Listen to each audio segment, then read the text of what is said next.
Star Trek TJU, Episode 1, Adrift in Time.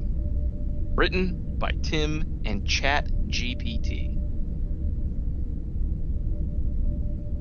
Fade in. Interior USS Voyager, bridge.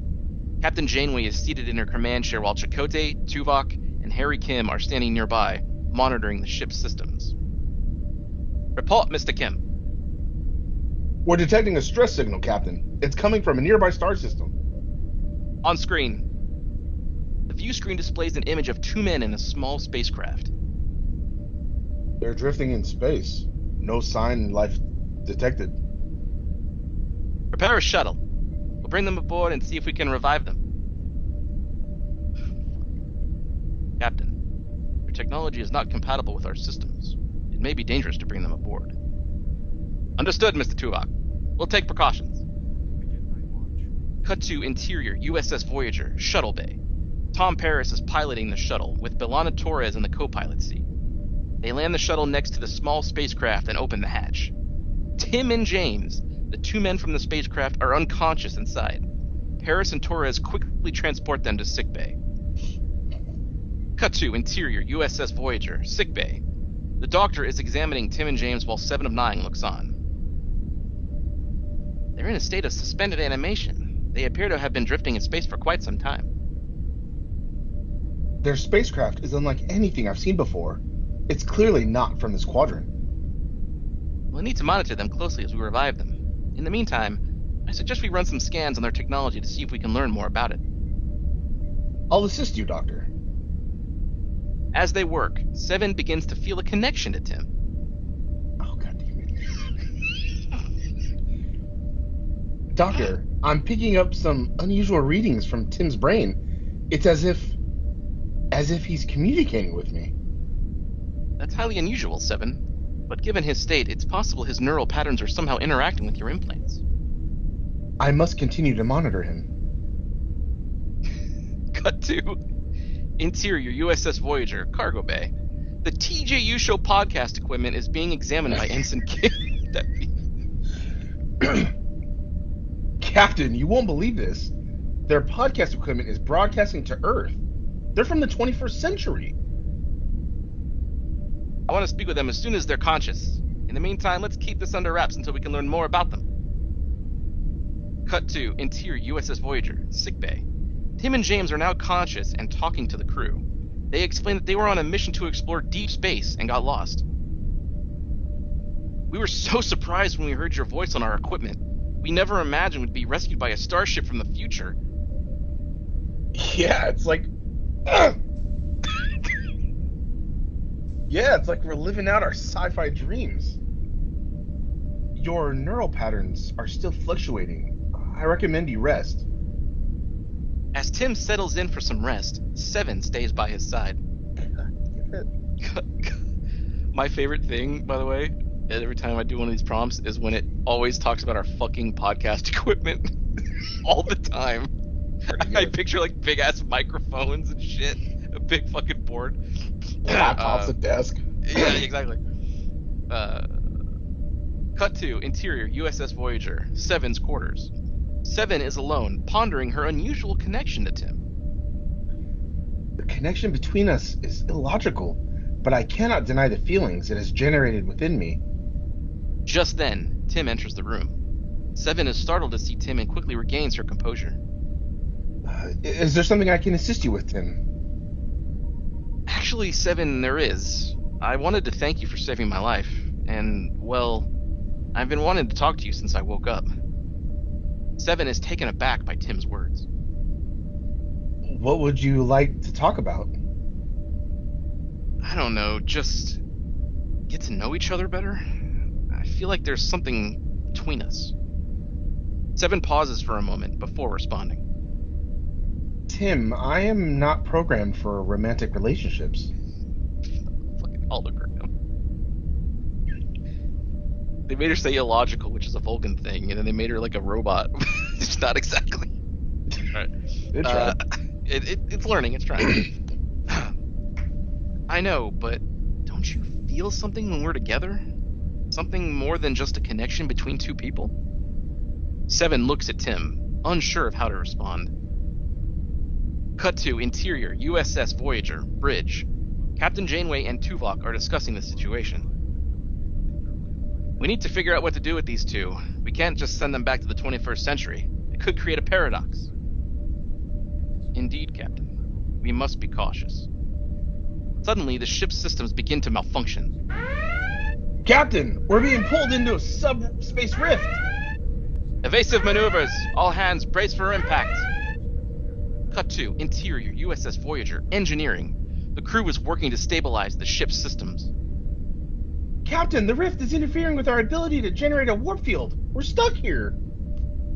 Understood. Let's focus on getting the ship operational again. And keep an eye on those two from the 21st century. Something tells me they're not as innocent as they seem. Oh no. Our new friends. Cut to interior USS Voyager, sickbay. The doctor is scanning Tim and James, trying to determine the cause of their strange connection to the ship's systems. Their equipment is emitting some kind of signal that's interfering with our systems. It seems like it's like they're hacking into the ship's computer. And Tim's neural patterns are still fluctuating. I believe he may be the key to stopping this. Agreed. We may need to find a way to sever their connection to the ship. Cut to interior USS Voyager, bridge. The crew is working to isolate Tim and James's signal. We're close to identifying the source, Captain. Good. Let's shut them down. Suddenly, Seven of Nine rushes onto the bridge. Stop! Tim is not the cause of the signal. It's coming from James. Oh no. The crew looks at Seven, surprised. Explain. It's like he's broadcasting his thoughts, and I believe he's controlling Tim's neural patterns. God damn it. You're controlling me, but I didn't tell it to do that. What am I, bored? At the end of the story, I'll say what prompt I did. We need to find a way to sever the connection without harming them. Suggestions? We could try to use a dampening field to block their signal. Do it. She does say that in the show. Cut to interior USS Voyager, sickbay. The crew has implemented the dampening field, and Tim and James's connection to the ship's systems has been severed. They're stable, but what do we do with them now? God, there's so many voices back to back. We'll have to take them with us for now, but we need to make sure they don't cause any more trouble. Cut to interior USS Voyager, bridge. Captain Janeway is seated in her captain's chair with Tuvok standing nearby. Chakotay and Tom Paris are at their respective stations. Tim and James are in a holding cell. Mr. Paris, set a course for the nearest habitable planet. Aye, Captain. Aye, Captain! I'm Paris. No, yeah. Oh, I thought it was me. Aye, Captain! Captain, we still need to determine the origin of the signal that brought Tim and James to the Delta Quadrant. Agreed. Ensign Kim, scan for any unusual activity in the area. Scanning now, Captain. I'm picking up a faint signal, but it's difficult to trace. Keep trying, Ensign. Suddenly, the ship shakes. Captain, we're under attack. Red alert, shields up, return fire. Crew springs into action, firing phasers and photon torpedoes at the attacking vessel. As the battle rages on, Tim and James are thrown against the wall of their cell. What's happening? I don't know, but we have to get out of here. Tim begins to fiddle with his equipment. Podcast equipment? Tim begins to fiddle with his equipment, trying to break through the cell's security protocols. Cut to interior USS Voyager, bridge. The battle is intense, but Voyager is holding its own. Suddenly, the attacking vessel disappears from sensors. Where did they go? They're gone, Captain. They must have gone to warp. Alright, let's take stock of the damage, and someone check on our guests. Cut to interior USS Voyager, holding cell. The force of the attack has caused a power surge in the cell, and Tim's equipment begins to glow. Suddenly, the cell door slides open. We have to get to the bridge. Are you insane? We're prisoners here. No, we're not. We're the only ones who can save this ship. Cut to... Look great. Cut to interior USS Voyager, bridge. The crew is assessing the damage when Tim and James burst onto the bridge. Captain, we can help you. How did you get out of your cell? Never mind that. We've been studying Voyager's systems since we got here, and we know how to fix them. The crew looks at Tim skeptically. It's true. We're experts in this stuff. Trust us. All right, let's hear what you have to say. Tim and James rush to the engineering station, where they begin to work on the ship's systems. The crew watches nervously as they work. Cut to interior USS Voyager, engineering. Tim and James work frantically, using their equipment to bypass damaged systems. We're on our fucking laptops. Looking at microphones and shit. Yeah. Using their equipment to bypass damaged systems and reroute power. That's it! We've stabilized the warp core. And the shields are back online. The crew cheers as James and Tim's high-five each other. Fuck yeah. Cut to interior USS Voyager, bridge. The ship's systems have been restored to full power. Captain Janeway is pleased but wary. I have to admit, I'm impressed. You two saved our lives. We're just glad we could help. But now we need your help. What do you mean? We need to get back to our own time. I'm afraid that's not possible. But you have to help us. We can't stay here forever. Or that name. Suddenly, 7 of 9 steps forward. Captain, I may have a solution. What is it, 7? I have been working on a temporal device that may be able to send Tim and James back to their own time. That's incredible. But is it safe? It is experimental, but I believe it has a high probability of success. All right, let's get to work. Cut to interior USS Voyager, science lab. 7 of 9 works at a console while Tim and James watch anxiously. I am inputting the temporal coordinates now. Suddenly, there is a power surge, and the room fills with smoke. What's happening? The device is malfunctioning. We must shut it down. James rushes to the console and begins to work on it. I think I can fix it. It is too dangerous. We have to try. James manages to stabilize the device, and the smoke clears. Tim and James look at each other, then at 7 of 9. Thank you. We'll never forget this. I wish you luck on your journey. Cut to interior USS Voyager, transporter room. Tim and James. What's pissing me off is I'm picturing all this vividly. It's great, right? Theater of the mind. Theater of the mind. Interior USS Voyager, transporter room. Tim and James stand on the transporter pad, ready to beam aboard their ship. It was an honor to serve with you. We'll miss you guys. We'll miss you too. Good luck. The transporter beam engulfs Tim and James and they disappear. Cut to interior USS Voyager, bridge. The crew looks on as the two men vanish. Set a course for home. The ship breaks through space, leaving the Delta Quadrant behind. What the fuck is this next part? Cut to interior USS Voyager, cargo bay. 7 of 9 is alone, lost in thought. Suddenly, Tim appears. 7 is surprised but pleased. Hello. I just wanted to thank you again for everything. It was my pleasure. There is a moment of silence between them. Then Tim steps forward and kisses 7. God damn it! She responds and they embrace. What? Cut to interior USS Voyager, bridge. Rape. The crew is at Rape. Buddy! The crew is at their stations, working as usual. Chakotay approaches Janeway. Captain, I just wanted to say, I don't know how we would have survived without Tim and James. Agreed. They may have been out of their element, but they certainly made a difference. And I hear 7 has taken quite a liking to Tim. I think we may have a new romance on board. The two captains look out at the stars as the ship continues on its journey home. End of episode 1. So, the prompt that I added, I said I need a script for an episode of Star Trek Voyager.